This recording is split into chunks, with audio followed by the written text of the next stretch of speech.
¿Qué tal? Muy buenas a todos, sean bienvenidos una vez más a Planea tu Libro, su curso de planeación y creación literaria para todo tipo de creador de contenido. Y el día de hoy mando un saludo muy grande a Chico, quien justamente pidió el tema de villanos, del cual vamos a hablar el día de hoy, y además la siguiente semana también vamos a retomar este tema. Hoy vamos a ver cómo construir tu villano, y en la siguiente ocasión vamos a ver diferentes tipos de villano de acuerdo a sus motivaciones y la forma de infringir la maldad. Entonces, comenzamos.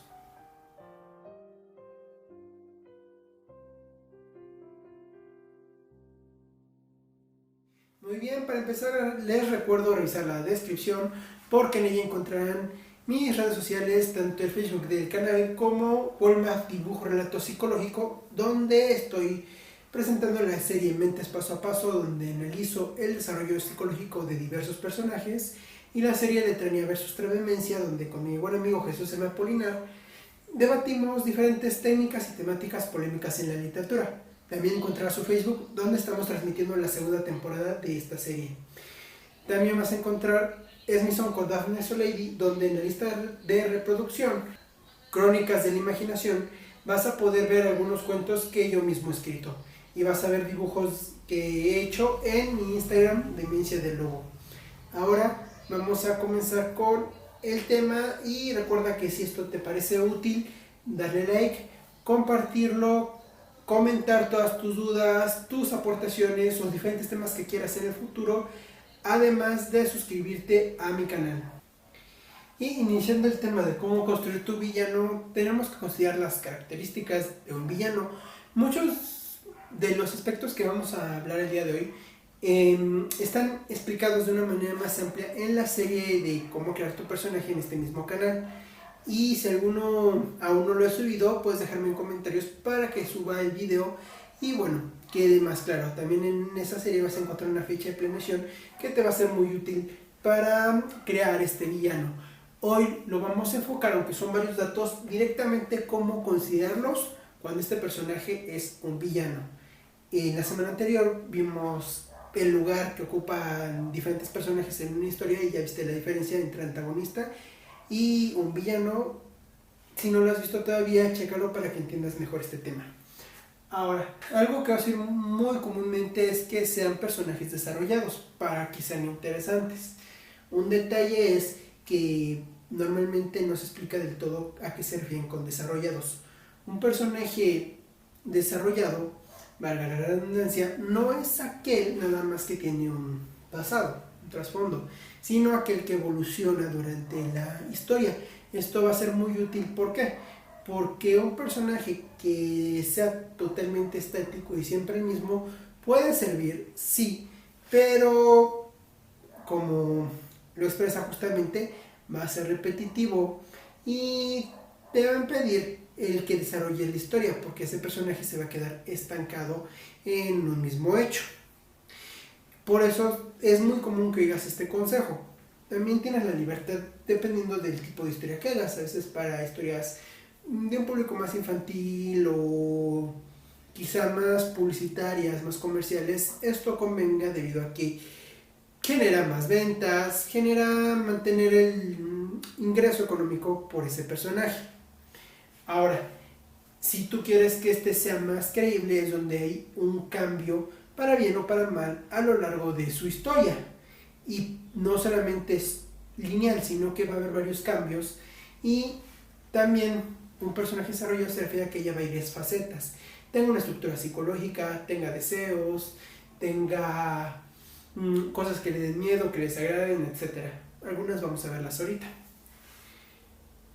El personaje, para que pues sea más creíble, debe tener un desarrollo psicológico que vendría siendo el trasfondo de sus acciones, sobre todo en este caso que hablamos de un personaje que hace acciones que se consideran malvadas.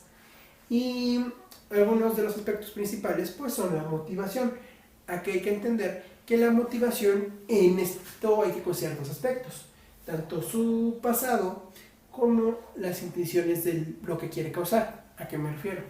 La motivación puede ser algo que generó su personalidad, en este caso malvada, y ya sea una venganza o un sufrimiento o un ideal, etcétera, cómo creció. Pero aparte está la intención propia que quiere conseguir, o sea, quiere destruir a algún ser en específico, quiere la clásica dominar el mundo, quiere dominar ciertas tierras, hacerse rico, etcétera. Como ves, no son lo mismo. Por ejemplo, puede ser su motivación que era pobre y que, no sé, en los impuestos le robaban todo y bueno, se volvió un villano, que por eso su intención actual es pues hacerse rico debido a que en su mente quiere la otra polaridad de la que tenía, de ser pobre a volverse dueño de todas las riquezas. Entonces, esos dos deben de estar relacionados y tener lógica. Pero si lo haces tan simple como que su motivación es que algo malo pasó y quiere venganza, sin especificar, bueno, contra quién o qué tipo de venganza quiere, qué es lo que va a conseguir, va a ser algo que te genera un personaje que realmente no tiene una motivación, sino que hace las cosas por fuerza del guión. Entonces debes de pensar propiamente qué va a conseguir. Eso también te va a permitir el hecho de que si tu villano lo consigue, bueno, sepas en qué momento va a necesitar alguna motivación extra. Y no quede el problema de que simplemente ya lo consiguió y ya su vida no tiene un motivo. De hecho, es un concepto que exploran en la película de Intensamente, donde él al conseguir acabar con el superhéroe, bueno, se queda sin motivos porque era todo lo que tenía. Un poco una crítica a personajes justamente con un desarrollo muy inmaduro y poco trasfondo. Eso fue intencional, de hecho, en esta película. Ahora, vamos a la moral de tu personaje. Se considera que un villano es villano porque hace el mal, pero hay un detalle muy importante. La moral no es tan simple como lo que nosotros creemos bueno o lo que nosotros creemos malo, sino que puede ser más complejo. Primero tienes que considerar que hay una moral social en tu historia. No necesariamente tiene que ser la misma moral que ocurre en el mundo real. Sí, puede ser, y es lo más común, pero si te limitas a eso, entonces, bueno, estás descartando completamente el hecho de una civilización con una moral diferente a la nuestra. Por ejemplo, si tú haces una historia donde todos los criminales deben de morir y esta persona se obsesiona con la vida y lo considera algo horrible y va a salvarlos de la pena de muerte, quizá para esa sociedad sea un villano, para otro será un antihéroe, etc. Entonces, esto va a variar dependiendo de cómo hayas estructurado las normas sociales en este mundo. Para más datos al respecto, checa la serie de cómo crear tu civilización y bueno, cualquier duda que tengas de esos temas, ahí vas a encontrar también la fecha de planeación de una civilización, puedes dejármelo en comentarios. Y puede ser una gama mucho más amplia, incluso un poco cómica o de caricaturas, donde quizá la moral de esta sociedad es que usar cierta vestimenta es ofensivo, es dañino por la razón que sea. Aquí no nos va a parecer algo malo, pero tal vez ahí los ofenda, los haga sentir mal, y ese personaje se dedica quizá a transformar toda la ropa en ese tipo de vestimenta. Algo que de hecho, si tú piensas en la sociedad actual, ciertos símbolos usados en la ropa se consideran agresivos en algunas culturas, ofensivos moralmente o incluso algún insulto a una comunidad. Entonces todo eso también puede ser factores que se consideren en tu villano por la sociedad que planteaste. Claro está, tienes que expresarlo de alguna forma para que el espectador entienda si son cosas que aquí se verían normales. Ahora, tienes que también tomar una moral propia de tu villano. Muchos te van a decir que nadie se considera el villano, o van a decir que nadie es villano en su propia historia. En el mundo real no es del todo así. también existen, y vamos a hablar de eso en el video siguiente, los sociópatas que simplemente no les importa, se divierten y saben que hacen daño. Existe también gente que hace daño sin darse cuenta o se considera que es la que está haciendo el daño, aunque no lo está haciendo, etcétera. O a veces porque se considera forzadas. Todos estos vamos a andar más en el siguiente video. Entonces, esto es lo que debes de considerar. ¿Cuál es la moral de tu villano? Y si él cree que está haciendo el bien o que está haciendo el mal. Eso de que un villano siempre va a creer que está haciendo lo correcto o lo necesario o el bien es debido a la negación por el típico señor oscuro, donde dice, jaja, soy malo y hago el mal. Pues ni un extremo ni el otro. Tú tienes que estructurarle completamente qué considera bueno, qué considera malo y por qué lo hace, de qué es capaz, tanto hacia un lado como hacia el otro. Eso también te va a permitir tomar muchas de sus acciones de manera natural y no se vea forzada cuando haga alguna ayuda a alguien o cuando lastime a alguien. Vamos al siguiente punto, que son las cualidades de tu villano, y justamente están muy relacionadas a esta moral, sus virtudes y sus defectos. ¿Qué cosas hace que, bueno, son algo bueno, algo de valor para él?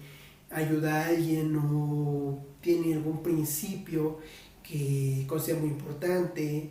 Hay villanos honorables.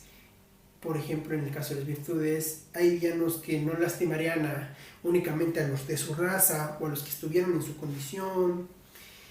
Y quizá que no haga ciertas cosas, ciertas trampas, etc. Y sus defectos, realmente qué cosas horribles o crueles haría, o qué situaciones de sí mismo no cuida. Quizá no es un villano que se arregle mucho, porque normalmente son muy estilizados y demás para vender. Quizá se suele ver fachoso y demás. Normalmente esto solo se usa para los detectives buenos, porque es ya un poquito un recurso muy común, pero también podría ser para los villanos. Cualquier cosa que consideres defecto o virtud es útil también para hacerlo distintivo. Y considera que es conveniente que estas virtudes y estos defectos no se den nada más porque sí, sino que de alguna forma afecten a cómo se va a desarrollar la historia y qué decisiones va a tomar durante la misma. Ahora vamos a hablar del físico de tu personaje.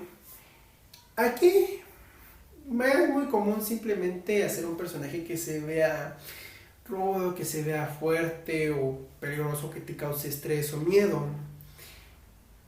Puede ser, pero bueno, hay dos criterios a considerar cuando desarrolles el físico de un personaje, cualquiera que sea este.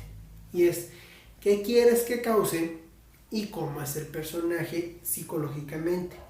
Si tú juntas estos dos aspectos, que en su apariencia se vea o se sienta o se interprete algo de cómo es el personaje, también va a permitir que la gente lo pueda recordar.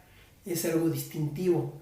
Y así, cuando tú también tomas el factor de qué quieres que cause este personaje, se ve de manera más natural y te puedes evitar un poco el parecer o el caer en el típico personaje que simplemente es muy oscuro y da mucho miedo, porque aunque puede funcionar en algunas historias más de ramo infantil o de comedia o algunas cosas de acción, realmente es un tipo de personaje al que se le toma actualmente muy poca seriedad, porque se ha visto muy comúnmente.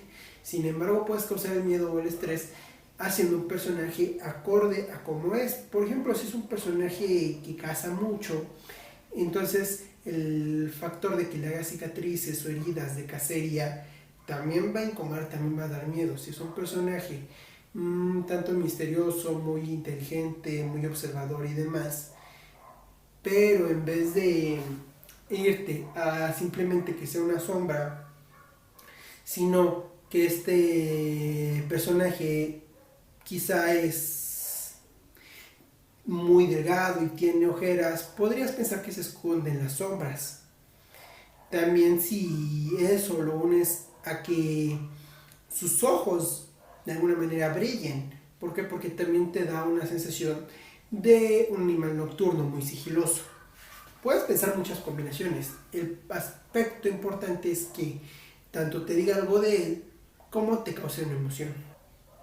Y pasamos al siguiente punto, que son las capacidades de tu villano. Obviamente son si tiene poderes, su capacidad mental, su capacidad física, los recursos, si tiene alguna mafia, etcétera. O sea, son todos aquellos recursos para bien que son sus fortalezas, aquello con lo que va a atacar el personaje, y sus debilidades, todo aquello pues donde fácilmente podrían derrotarlo. Es bastante útil considerar las dos porque normalmente solo se toman en cuenta las fortalezas y se considera nada más una debilidad, que es la que lo va a destruir por completo. Esto llega hasta ser muy criticado porque generas una situación tan compleja donde no tienes una buena solución y terminas teniendo que recurrir simplemente al talón de Aquiles. Se ve un trabajo poco desarrollado que a veces sirve, como decía anteriormente, sirve para el comercio, es muy común, pero se ve bastante obvio el hecho de que es súper poderoso y cuando menciona debilidad ya sabes cómo lo van a vencer. Entonces, si tú le das varias fortalezas y varias debilidades y cómo interactúa el personaje con sus propias debilidades para superarlas y ocultarlas, es lo que va a permitir que el desarrollo de la caída de este villano o el cambio de este villano o su triunfo se den de una manera más tanto armónica como interesante y no bastante obvia.